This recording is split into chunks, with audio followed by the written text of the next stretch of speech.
Hello again. Now, um, I'm going to try something else that I don't know how well it will work. But nothing is by accident. And what you're watching, what you're listening to, what someone says to you or says to you in an email, all of it has meaning. Now, I'm going to say, except if you're watching the media uh, on television. I don't know about that so much. But anyway, the channel you're watching at the time, I mean, everything is linked in. I was just listening to, sometimes when I feel like I need a pick-me-up, I like to listen to Mooji.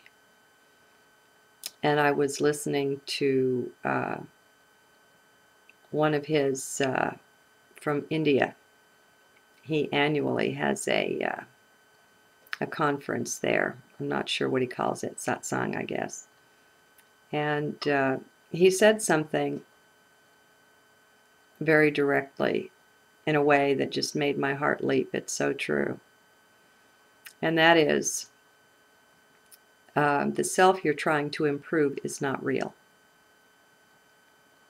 And so I wanted to share what that stirs up inside of me and my vision of it. So often, all of this effort that we're making to make ourselves into something, to become enlightened, to be a nice human being, and so on. So often that is not exactly polishing the deck chairs on the Titanic, but the self we're trying to improve really isn't real. It's like Nisargadatta says, there are no persons, only threads of memories and thoughts or something like that. There are no persons always catches me.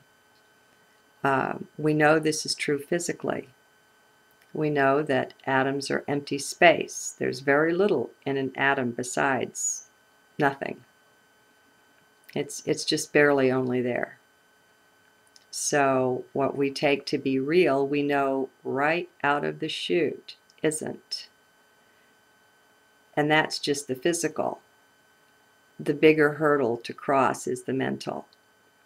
And that's where we're polishing those deck chairs. That's where we're trying to self-improve. We're trying to make sure our behavior is just so, and our speech and our views and all of those kinds of things. And it isn't necessarily this way, but I would say very often we're playing with toys there and we're not doing anything that's real. And why would I say that? It's really simple. Can I get it across though?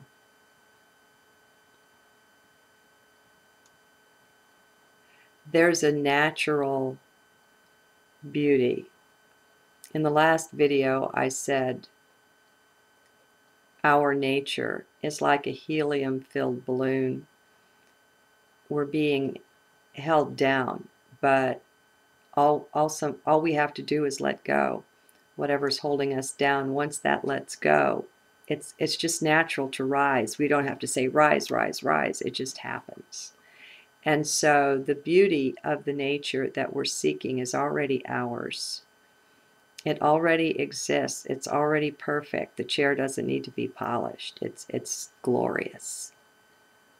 And so instead of trying to carve something out by way of an identity, trying to fix something, trying to correct it and perfect it, our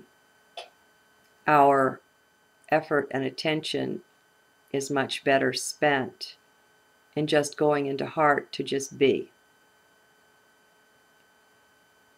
You have perfection beyond what your 3D mind can even begin to imagine. You are that. Everything and anything God is, those are attributes that you partake of in heart. They're natural, and there's no doing that you can do anyway. This is all done. This is all divinity. We, each one, are aspects of divinity, as if Source or God was a great big faceted gem, and each particle or portion or piece or being in creation was a facet of that gem. We are that. And I think the better analogy is that the facet, the light is within and it's God, and it wants to shine. And the facets are cloudy and grimy and dirty with age. And if there are any scratches on them, that's only a seeming. That's only what appears to be. It's a letting go. It's a cleaning up. It's a buffing. It's a polishing, maybe. I don't know about the buffing and the polishing. It's more of a just a letting go and a surrendering and a surrendering and a surrendering. We have built up a false reality, my friends. And there's nothing wrong with that except that we've believed that it's real. That's the kicker. If it wasn't for that, it would be great and a lot of fun. It's meant to be, and it really is.